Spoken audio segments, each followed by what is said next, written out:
आज म तपाईहरुलाई वर्ड, एक्सेल र पावर पोइन्टमा कसरी पासवर्ड राख्ने भन्ने बारेमा भन्ने छु। अहिले मैले वर्डको फाइल ओपन गरेछु। अब यसमा पासवर्ड राख्नको लागि म फाइलमा गएँ, त्यसपछि इन्फो प्रोटेक्ट डकुमेन्ट क्लिक गरेँ, त्यसपछि इन्क्रिप्ट विथ पासवर्ड छ, यसमा क्लिक गरेँ। तपाईहरुले यहाँ पासवर्ड राख्नु भए पनि हुन्छ, मैले अहिले यसलाई क्यान्सल गरिदिन्छु। सेभ एजमा file, save as, tools, general option, password to open छ। मैले चाहिँ अहिले यसमा पासवर्ड राखेँ 111, ओके गरेँ।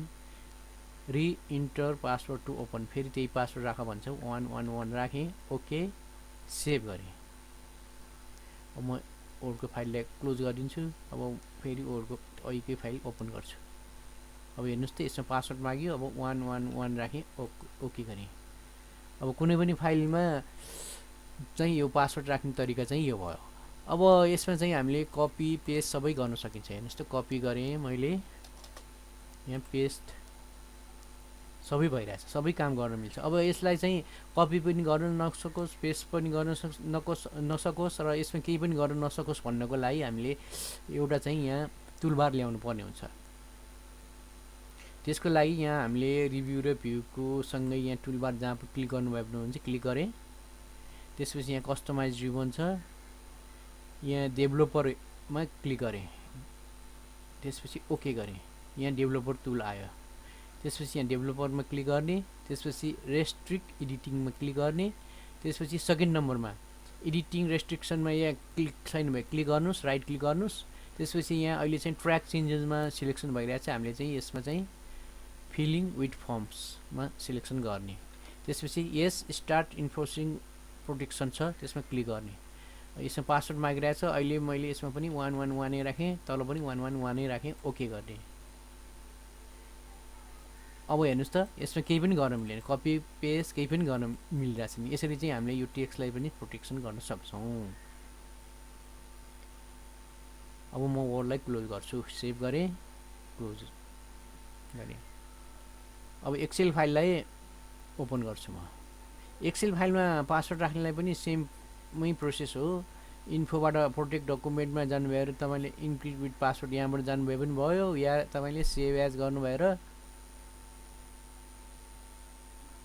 टुल्समा जेनरल अप्सनमा गएर अब मैले यसमा चाहिँ 222 पासवर्ड राखेँ, तल पनि 222 पासवर्ड राखेँ, ओके गरेँ। फेरि यहाँ रिइन्टर पासवर्ड भन्छु, त्यही सेम पासवर्ड राख्दिएँ, फेरि ओके गरिदिएँ, सेभ गरिदिएँ। यस, यसमा रिप्लेस गर्ने कि नगर्ने भने यस गरिदिएँ, यसमा क्लोज गरेँ। अब एक्सेलमा पनि हामीले पासवर्ड राखेँ। अब पावर पोइन्टमा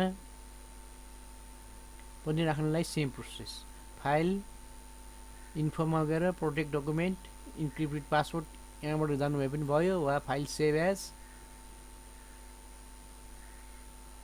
टुल्समा जानुभएर जेनरल अप्सन, यहाँ पासवर्ड टु ओपनमा अहिले यसमा चाहिँ 333 राखेँ, ओके गरेँ। फेरि पासवर्ड माग्यो, 333 राखेँ, ओके, सेभ, यस गरेँ। अहिले यसलाई क्लोज गरेँ। अब एउटा फाइल ओपन गर्छु, जस्तै कि पावर पोइन्टकै फाइल।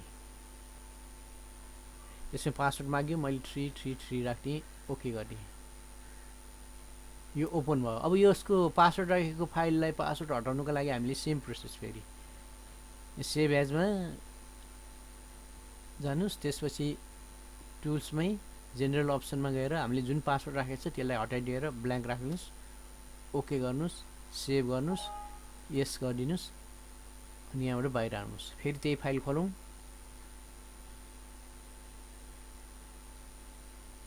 हेर्नुहोस् त अघि राखेको पासवर्ड चाहिँ हट्यो। यसरी चाहिँ हामीले पासवर्ड राख्ने र निकाल्ने तरिका चाहिँ यसरी चाहिँ गर्न सकिन्छ।